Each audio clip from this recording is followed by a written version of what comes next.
Welcome to the One Question Leadership Podcast. I'm Dr. Charles Small. My leadership philosophy is based around stewardship, strategy, and success. I believe that we need to leave our institution better than how we found it. We need to really emphasize this idea of stewardship. We have this responsibility for great, precious resources that the university provides, and that's just not fiscal, it's human resources.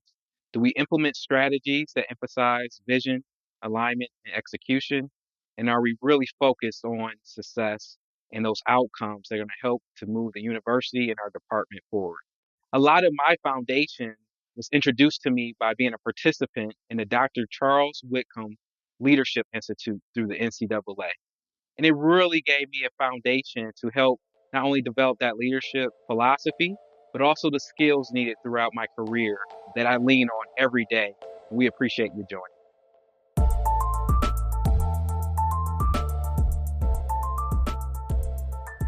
Greetings, this is Ty Brown, and welcome to the One Question Leadership Podcast, where we highlight executive leadership in college athletics. We have two guests today. Our first guest is Ryan Cain. Ryan is the CEO of the Hope Desk and Executive Director of Fund Recovery. And we also have Shelly Mullenix. Shelly is the Senior Associate Athletics Director for Health and Wellness at LSU.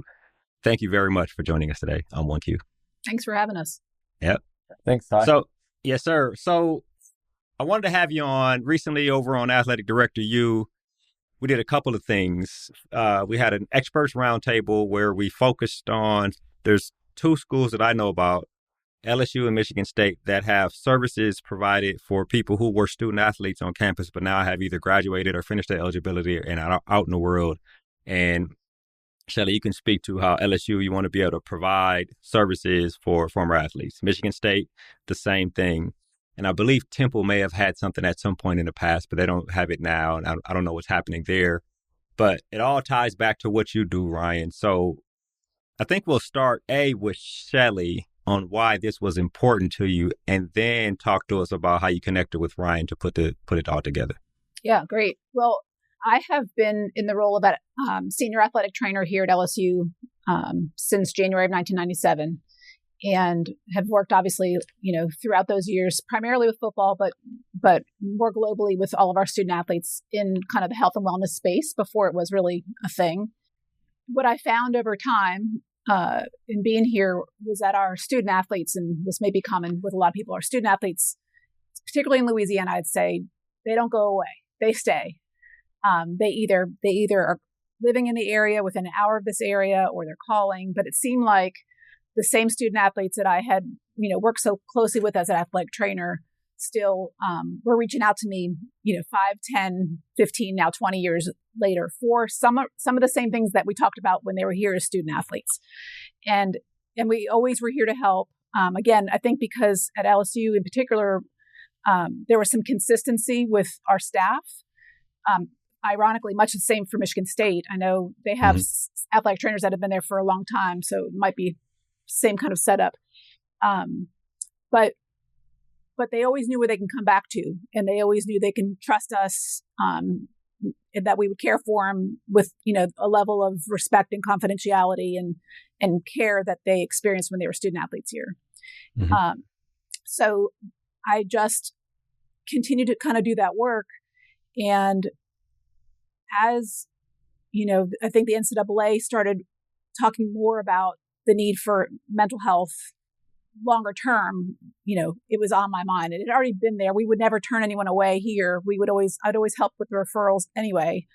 But I essentially got a cold call from one of Ryan's colleagues that was asking about the need for mental health services within our department. I think that was kind of where it was initially going. And, I take very few cold calls, but when they're mental health related, I usually perk up a bit. So took the call, listened to him for a good while, about 15, 20 minutes. And I had just finished a conversation with a colleague of mine, Leanne Westfall, who was running our National L Club, our alumni group at the time. And we had been talking about how we can help extend our care to these student athletes, maybe through her organization, through the alumni group. And it just kind of clicked in my head. I wonder if Leanne would want to hear this, because I wonder if we can pivot what would it look like to pivot to something that we actually need? Because we're well staffed here with mental health providers. We have 3 full-time that are embedded in the athletic department, and we've had that service for quite some time. And we got in a conversation, and I think we set up another phone call after that, and Ryan was able to jump on, and we were able to just kind of really just talk off the cuff about what our needs were. And obviously this was something that he was already engaged with in a different space, but was really trying to think about how we can collaborate on this and make this a product for the collegiate setting, particularly for LSU. Yeah, I think that's excellent. And of course, I'm a Spartan. And so Sally Nogle, she was the athletic trainer for 17,000 years. And, when you go on campus, and we were lucky at Michigan State because Sally was there for a long time. And the strength and conditioning coach, Cain was there for a long time. And so we just had people that we could relate to, whether or not the football coach changed. That's right. Or even the administration was there for a long time too. But still, the trainer and the strength coach are people that you always dealt with as a student athlete. Specifically, a strength coach spent a whole lot more time with student athletes than trainers. You always saw them before practice. You got taped up, whatever it was. And so you're familiar. And so we used to go back and see Sally all the time. So I really can appreciate that. And I guess that cold call came in, Ryan. I wonder about the cold call and the initial question asked. I imagine it was somebody from your crew or the team that you work with. Were they in the know that the NCAA had mandated mental health services for college athletics departments at the time? Or tell me about what you were looking for when the initial call came. Well, I think it was really purely accidental that we connected on this. We started this program through a partnership with the Pro Football Hall of Fame about 3 years ago, and we were providing mental health services for their members. So, there's about 200 living Pro Football Hall of Famers, and we were supporting those guys and their families. So this would include their spouses, their siblings, their children. In most cases, their children are adult children. And so in some cases, their grandchildren. And part of that initiative, we had built a network of several hundred mental health providers around the country. Now, clearly that we knew that was overkill. There was no way we were going to send, a referral to every provider in that network. But one of the things we were mindful of is that this was a starting point to maybe expand this offering beyond the Hall of Fame. So we spent the first year or so kind of working out the kinks of that program as far as how to access help, what kind of calls we would get, what levels of care we need to make sure we cover, what geographies, how we'd handle financial problems or difficulties when it comes to paying for care. So we kind of worked that out, and we had received a call from Temple University where they had kind of limited resources internally for their current student athletes. And so we were able to partner with them to provide kind of adjunct care. So if the therapists on staff were, overwhelmed with scheduling, we could help them refer out locally. Or if the student athletes went home for Christmas break or summer break to their hometown, wherever that was, we would connect them with a provider there. When we reached out to LSU, I think the idea was we would do something similar as we did at Temple. But as Shelly alluded to, they do such a fantastic job. They've always been ahead of the game when it comes to mental health, and a lot of universities actually model their programs after the work done at LSU. So, it was quickly apparent that they don't really need that kind of offering, but the opportunity we saw to collaborate was on the transition out or to the alumni that are living in other places where, Shelly and her team have a full-time job working with, the staff and coaches on campus. And when you add, a decade plus of student athlete alumni, that becomes an overwhelming number in the 10,000 plus range. So because we had continued to build our network of providers, which is now up to 6,000 mental health providers in Canada and Europe and all over the United States, we're able to kind of centralize those calls under the LSU brand. So that's kind of what the Hope Desk does. It's really not branded as Hope Desk at all. It's called Tiger Legacy Care at LSU. It's got the LSU marks. It's got an LSU phone number, and we handle every call with care, just like they're calling Shelly, and making sure that they're getting the help they need wherever they live. Yeah, which is excellent. Also, Michigan State, I believe, is alumni state of Alumni mind. I state of think mind, right? alumni state of mind was state capitalized. But I guess I'll ask one more question on the provenance of it. Initially, 3 or 4 years ago, were most of the providers like in the South? What made Temple and then what made LSU the first couple of calls you made when you were expanding out from the college football or the National Football Hall of Fame? No, it wasn't a geographical thing. We had providers Yeah, all over the country right. because of the work we'd done with the Pro Football Hall of Fame. It was really who knew people, and Okay. Yep. it was just a networking thing. And ironically, that still is what's happening with Hope Desk. People hear about us. Shelly might go to a conference and run into a colleague that has questions about this program, and then we get connected. So we're not out there, knocking on doors or strategically trying to find, a client in a certain part of the country. They just kind of naturally come to us once they realize kind of what this program consists of and how they can do it on their own. It's really not as daunting a task as you might think. Well, yeah. I mean, with the commonality of providing the best services for student athletes, former student athletes, et cetera. Shelly, I think you told me a story before offline about how Sally connected you with a mental health expert that Coach Saban used when he was at Michigan State from 95 to 99. And then, everything just starts connecting over time and putting things in place when he went down there to LSU. So tell me a little bit about that background on mental health and how that helped. I assume it helped set the direction of where LSU is now. Yeah, I would say that there's two pivotal things when I kind of reminisce about how we are where we are today. The first thing that happened was a student athlete suicide. And that was before we were prepared with in-house counseling. In the midst of managing the grief for myself, this was a student athlete I worked with in football, and the team and the coaches, and our extended family, the alumni. We were able to connect locally with a local sports psychologist, young in his practice at the time, and essentially set up a quick contract so that we can work on some grief work. That turned into a more, I'd say semi-permanent position where he was giving us so many hours per week, but he was our full-time person. So that was back in 1998. Semi-permanent, but 70 hours per week. Did I hear that right? No, he probably. Oh, so many hours. Oh, you said so many hours. Okay, okay. The business, 70 hours per week. It sounds like coaching, right? That sounds like coaching hours. Yeah, exactly. Right. Well, ironically, it did turn into obviously more hours than one would anticipate because that's the way it happens. Yep.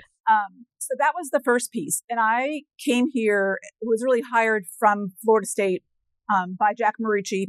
So he came here before before me, and intentionally brought a female. I think he wanted a female in this position. I was one of the first females in the SEC to work football. Because of the model that he believed in, which was there needs to be someone present in this training room, this athletic training room that kind of either walks the walk, looks the look, whether I was someone's auntie, was, Brady James, I was TT. Right. And for other people, I was Mama Shelly. So as I've been in the business, it's obviously changed over time, but it made a big difference to have a face in there that was willing to listen about anything and not judge. And that's, and then I was an athletic trainer. I was pretty decent at that. So that was kind of the setup for me coming here.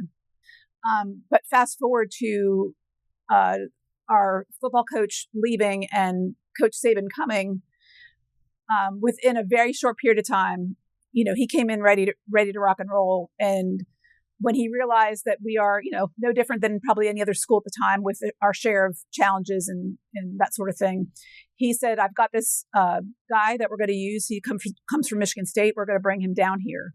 Yes, sir.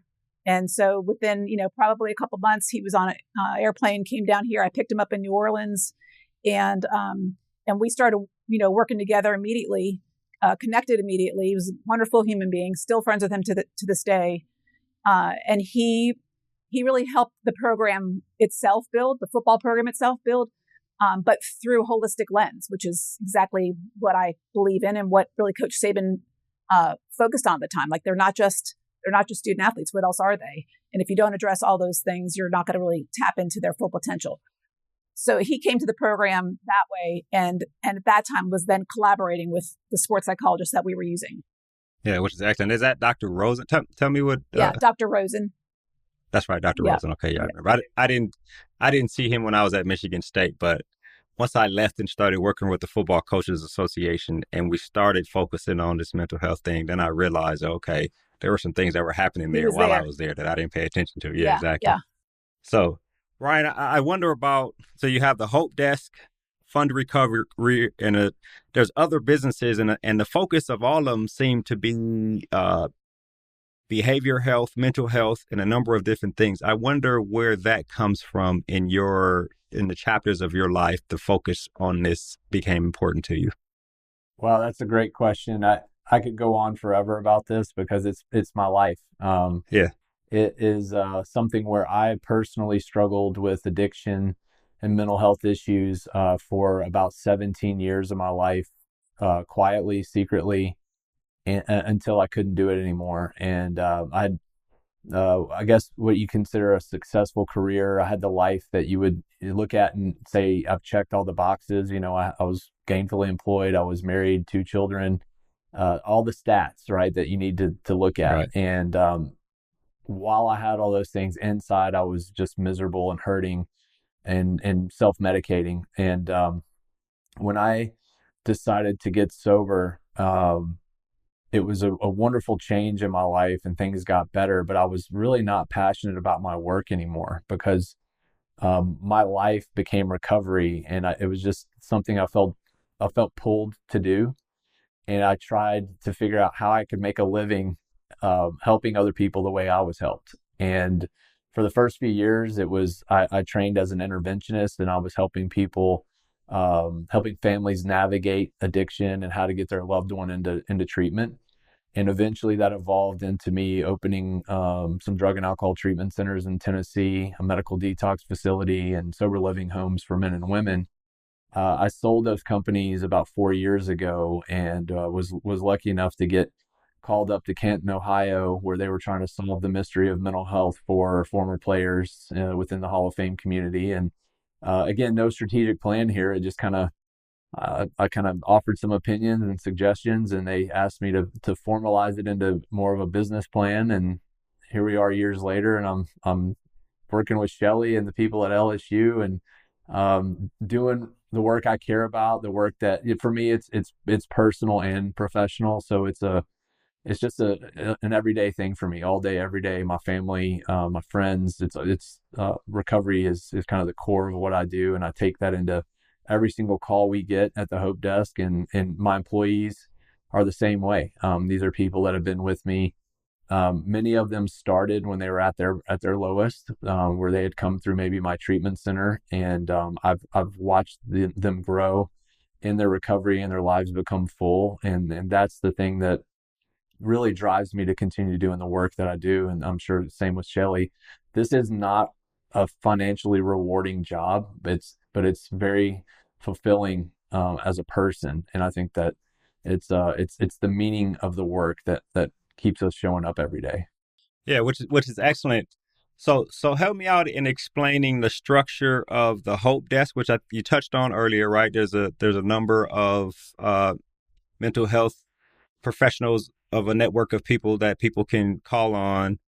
And then what is Fund Recovery? Because you're also the executive director of that, which I believe is a nonprofit. So tell me about those two, and then where they overlap, and then how they overlap with the institutions such as LSU. Yeah. So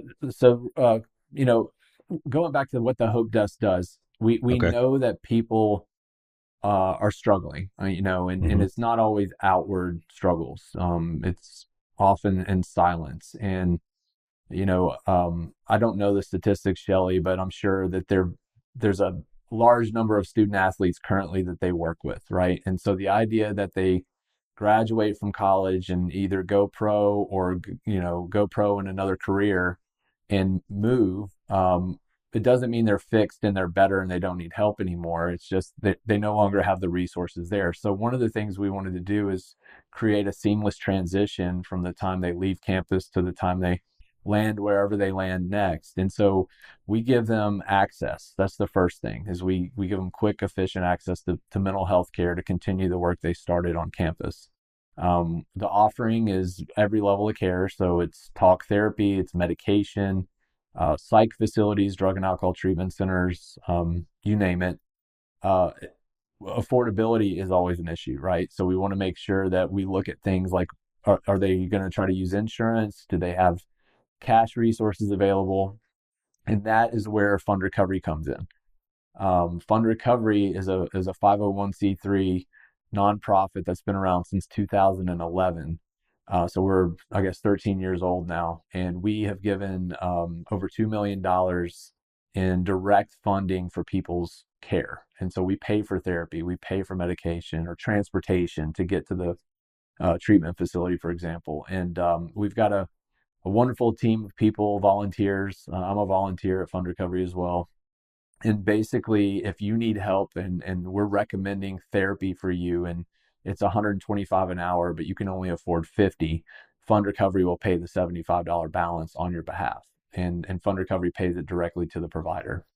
And is there the process for that, something you have to fill out, or do you if I'm of LSU, if I played some kind of sport at LSU, do I call Shelly and say, I'm not going to be able to afford that, what do I do? Or do I need to go through an application? Like, tell me about how a former student athlete like finds, fund recovery. I imagine I could call Shelly to hear about the Hope Desk or you call it the Tiger Legacy. Tell me what it's care. Yeah. Yeah. Right. Well, yeah. Let me give you an example at Michigan State, because Okay. we actually had a former player recently who had bipolar disorder and addiction issues and had no financial resources. But he did have Medicaid in another state than where he lived. So we were able to, he called the Hope Desk number, which is the Alumni State of Mind number at Michigan State, talked to our team. We found out kind of everything that was going on with his mental health and where we needed him to go for care. And the only reason he wasn't able to get the help was because he couldn't get there. So we sent him to the Fund Recovery website and said, fill out this application. And we funded his plane ticket there and back.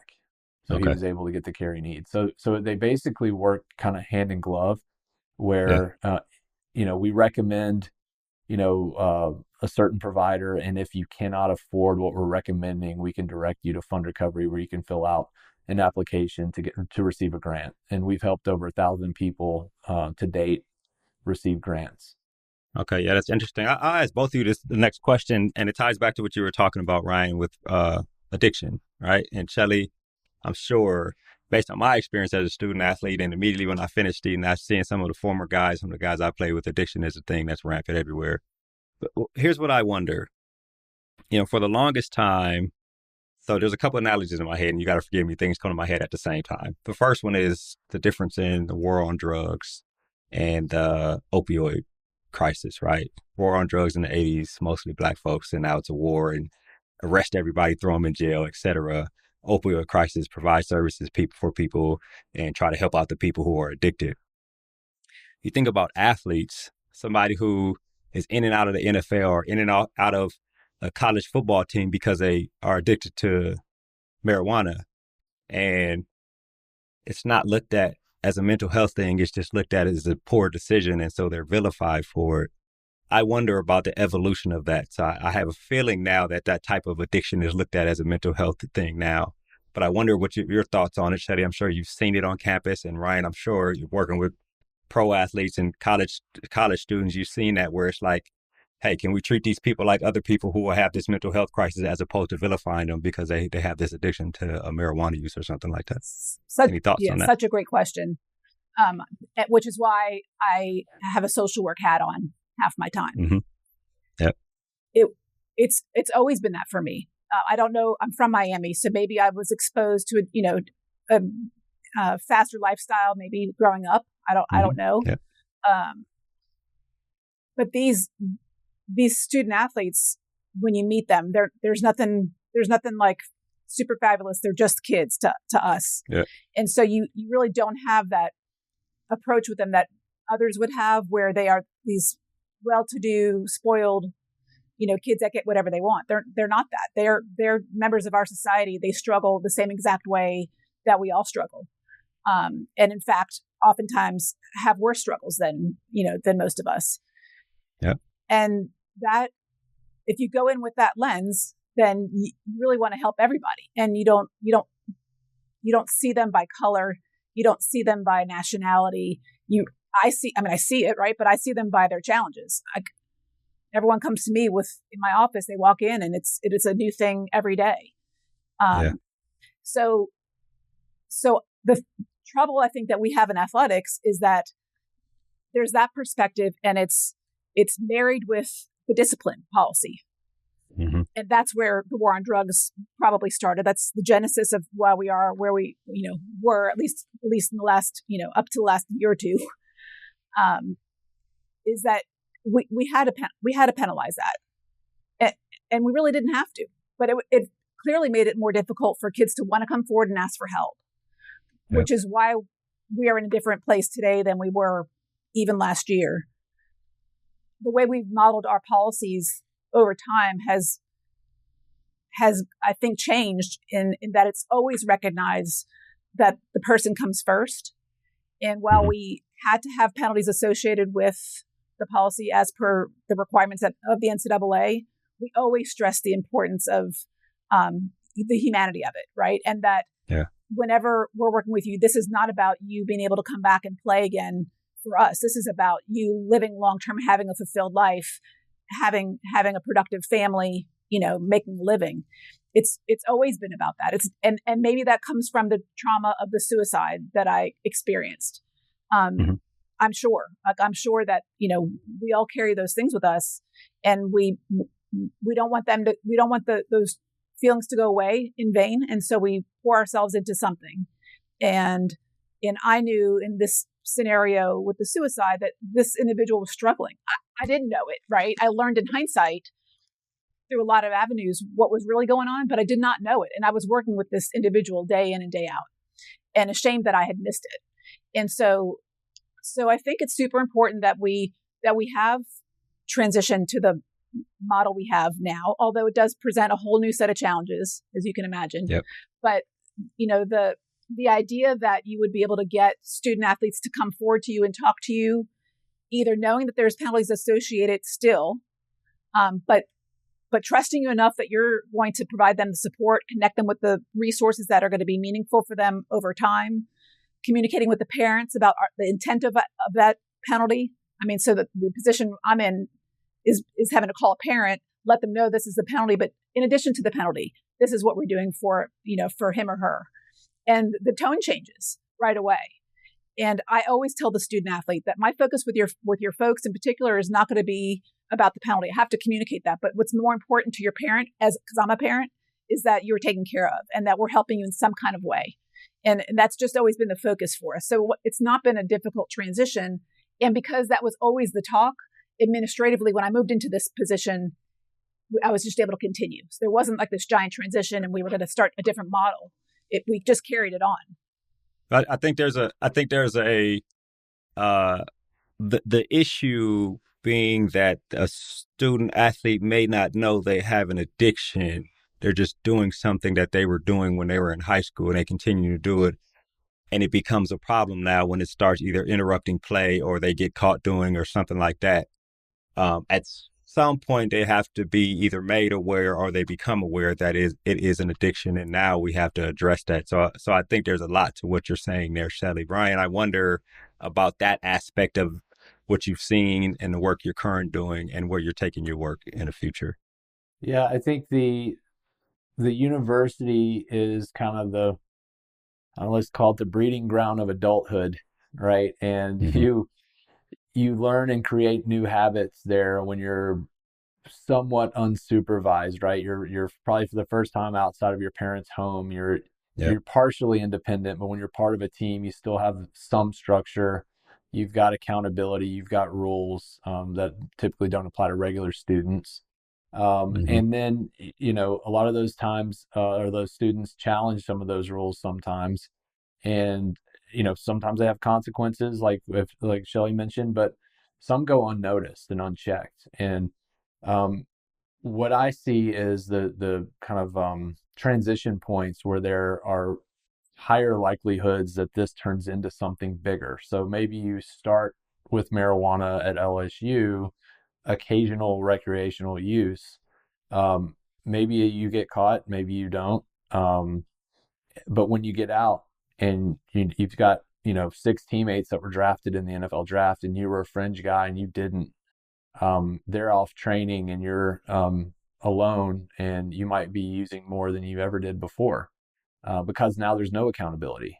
And I see a lot of struggles with that transition period because many student athletes identify as an athlete, not as a person. First. And Right. once that career is 100%. over and you're out on your own and you don't have that supervision and structure or accountability, things really, the self-medication and the acting out really becomes pretty predictable, honestly. And then when you look at the professionals that we work with, these pros now have money to lose by disclosing issues, right? So they may be in a contract negotiation, and the last thing they're going to go do is admit to a substance use issue or being depressed or anxious, because any odd thing may keep them from signing a massive contract. So the NFL, for example, there was a study a couple of years ago that 70% of pro players at some point are prescribed opioids, and 50% of them have admitted to using them off label, meaning not the way you're supposed to, right? And I think that all of these are indicators that people in that environment are self-medicating. They are struggling with something, and there's not really a great outlet for people to feel safe that they can be vulnerable because they feel like they have too much to lose. Right. Yeah. That athletic identity, right? Who I am and versus what I do kind of situation is a big thing I've talked about a lot. We mentioned Temple earlier. I talked to Dr. Stephanie Coakley about that in a podcast, and she wrote an article about how she set up the program there at Temple. And I do wonder, I imagine the program at Temple was right around when you first started getting into college athletics, Ryan, there. So I wonder about, because I don't think that's going on there at Temple anymore, but I do wonder about the future and how you want to expand. What I understand is that Michigan State and LSU, I don't know if there are other schools coming online, or tell me about the future of the Hope Desk and Fund Recover in terms of the work you're doing in college athletics. Yeah, in the college space, we're actually talking to about half a dozen schools right now about onboarding similar programs. We just signed with Michigan football, so they've become a client of ours, and again, we've got a few others that haven't signed yet, so I can't really mention who they are, but they're major conferences, and again, it all kind of flows back to the story we have at LSU, where they're taking a close look at what LSU does. They've got a very good reputation for really being innovative in the mental health space. So people, rarely want to be first. They want to see how it works, and then they want to jump on board. So we're getting a lot of interest from other schools there. We recently got a commitment from the Academy of Country Music. They're going to be a Hope Desk client as well. They've got about 5,000 country music members. Again, because you look at the issues, right? The numbers for addiction, mental health issues, in the entertainment and music space, right? I mean, it's encouraged to party. It's normal to drink on the job when you're in that space, right? And so it's a breeding ground for some mental health issues. And so I think we're looking at expanding into communities that are more likely to struggle with these issues, and at the same time have even less of a reason to come forward because they have so much to lose if they are vulnerable. Right. Yeah. I find that very interesting there.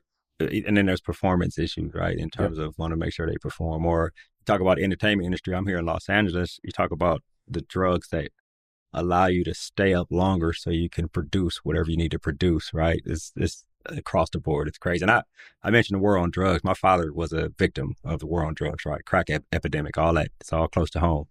And so I never, in terms of addiction, my brain thinks logical, and I always thought you can attack things with logic, but logic doesn't really work when you talk about addiction. And so the work you do, and really the work you do, Shelly, I think is very important. I'll ask a couple questions here, and then we'll wrap. Shelly, you mentioned the social work thing. You got that master's in social work later in your career, and I tell you what I've learned about social work from doing these podcasts. When you look at micro, macro, and what's the middle one? in the social Mezzo. Yeah, and you talk about the understanding, making sure the subgroups, the identities of people in subgroups feel valued within the bigger group, and they feel that group feel valued within the bigger group. In my mind, social work has a PR issue because a lot of people on the outside think it's just about counseling underprivileged children, but realistically, it's about leadership and making sure everybody feels valued within the context of an organization. So I wonder about what was the provenance for getting that. Was it because you knew that you were doing a lot more than athletic training, or tell me about that aspect of your career and why that was important for you? Yeah, I love it. Thank you for asking that. I was in a position, in my life where I was starting to think about what happens at 55. How cool will I look running on the field as I am 55 and 60 and, all those things. And I knew that what I was doing was, borderline counseling. Like it was certainly the referral was the focus, and we had the people I was referring to, but man, just the passion behind that work had always been there. And I was a magnet for it with the student athletes.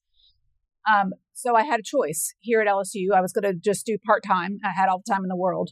So I interviewed in the psychology department, and then I interviewed in the social work department. And without getting into details, it was instantaneous. When I walked into the social work department and sat down with the person, it was an instant connection.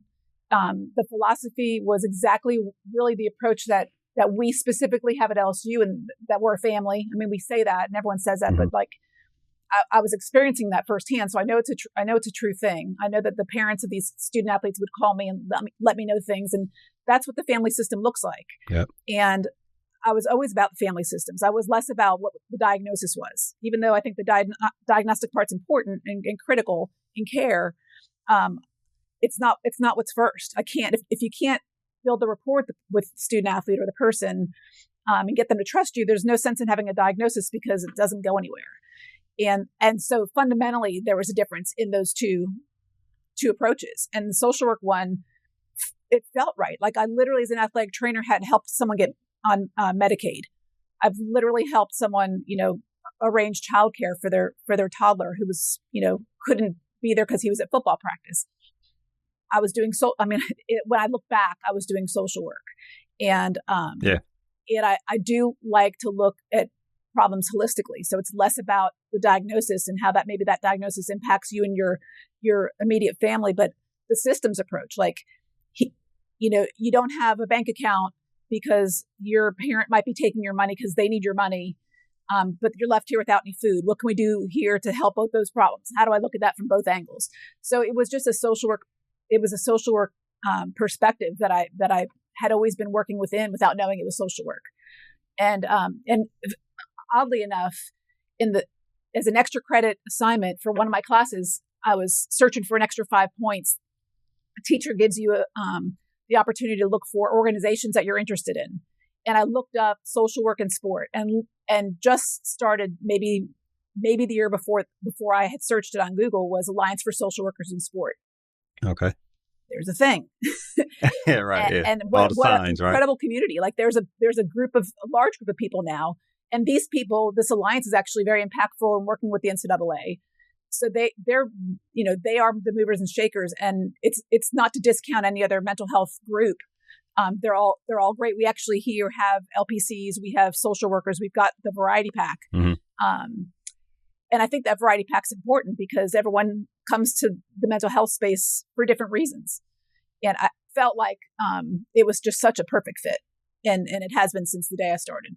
Yeah, I like that. Ryan, I'll ask you this last question. We can wrap up. I wonder about all the providers around the country, like approaching a provider, onboarding a provider, letting them know about the fund recovery, about insurance, about how this thing works. I have a couple questions in my head. The first one is the network of providers the same for Michigan State, for National Football Hall of Fame, for LSU, for the country? It's the same network, I imagine, right?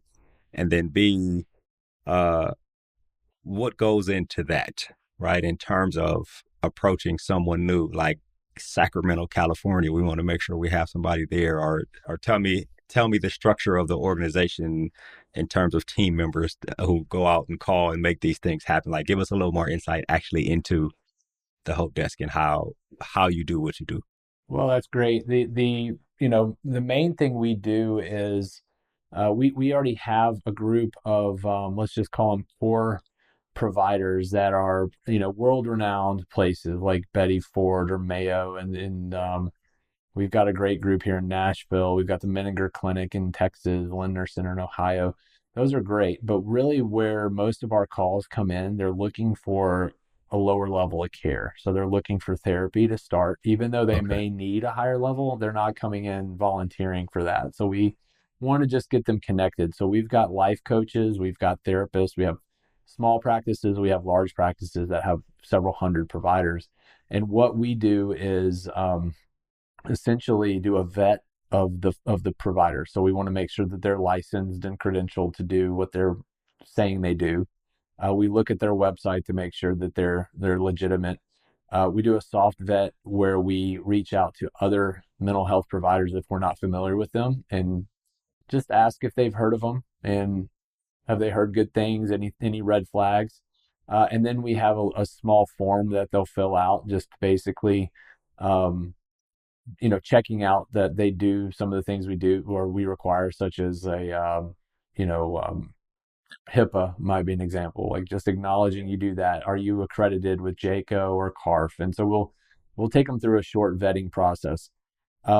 As we add new clientele, a lot of times it's an area where we haven't had a provider. So I think it was Shelly, I think it was LSU that had our first one in Europe. We hadn't thought about Europe, but they had an alumni who had left the school and was living in Europe, and we needed to find a provider there. And we're like, oh man, we hadn't thought of that. So we had to go start a vetting process for Europe, and we've done the same thing in Canada.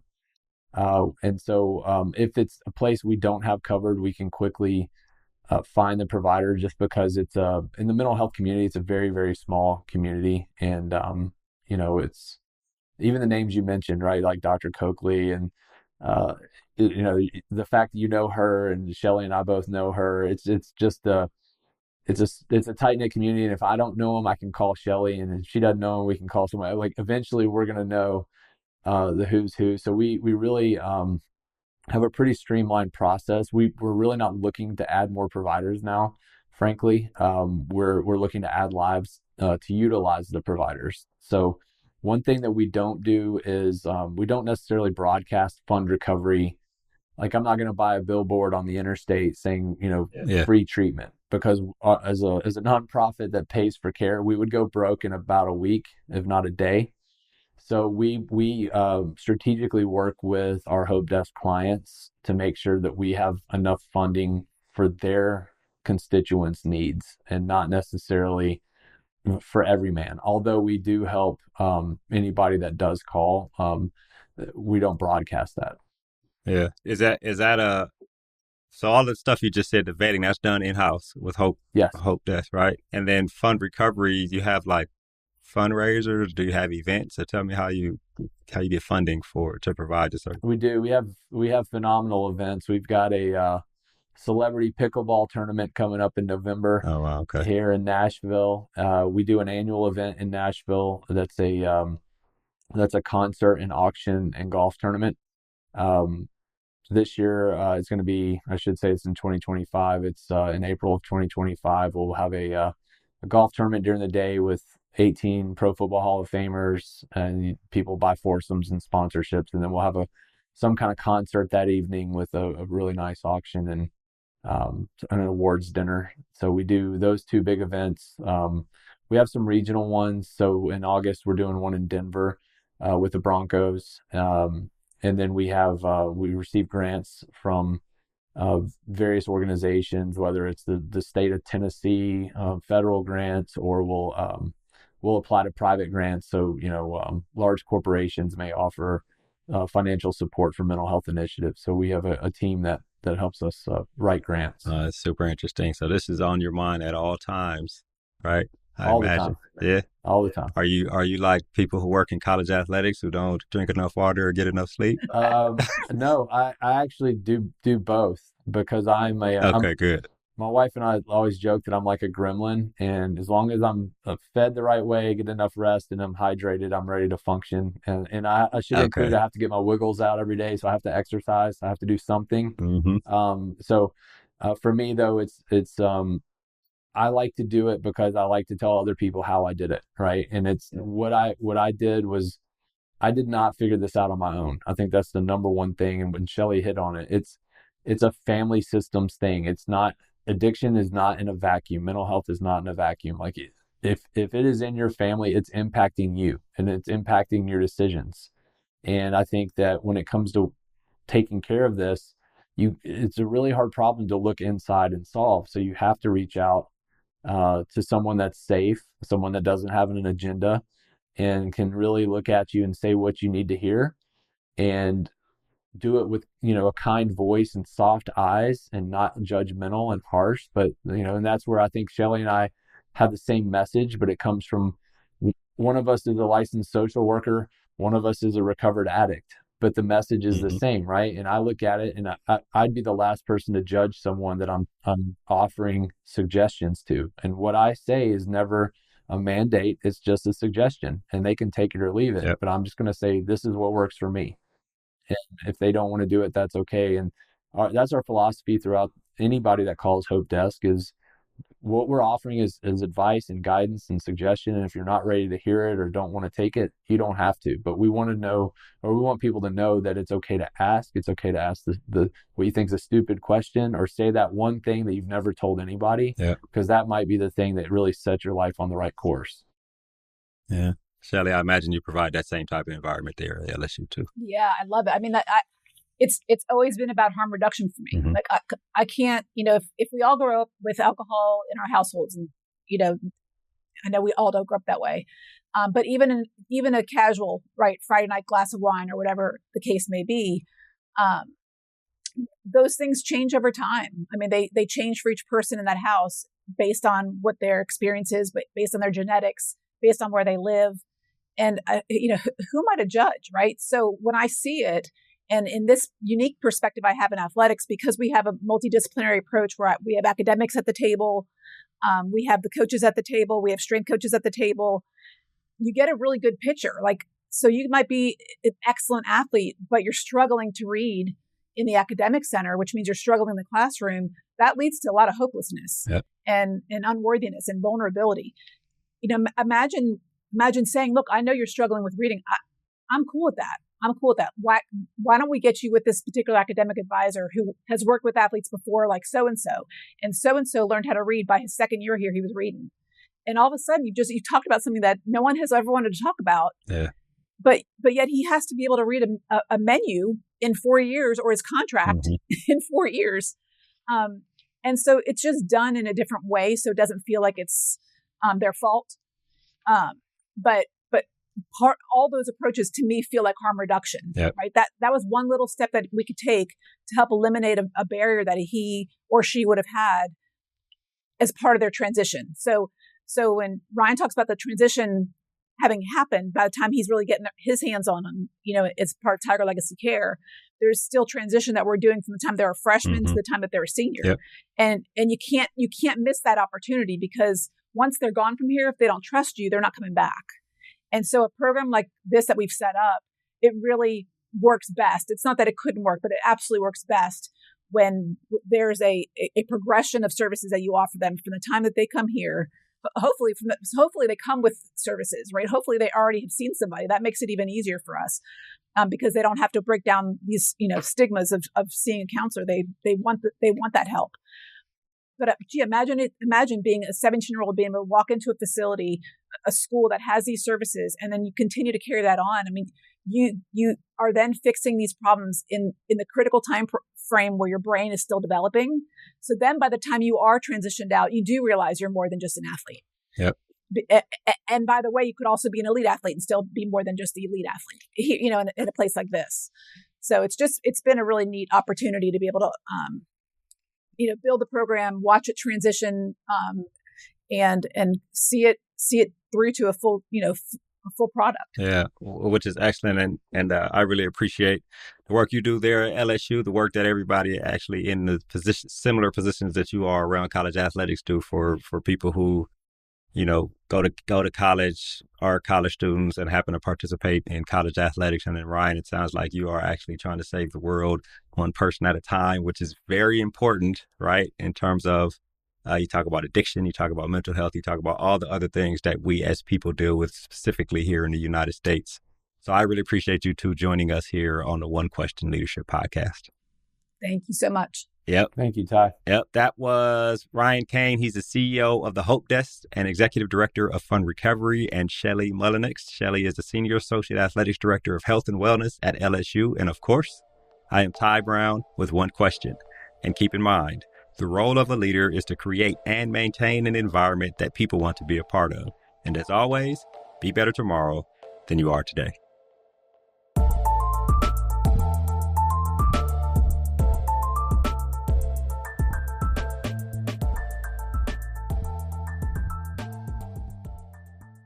This episode of the One Question Leadership Podcast is produced by Spades Media Group, solving problems using creative leadership.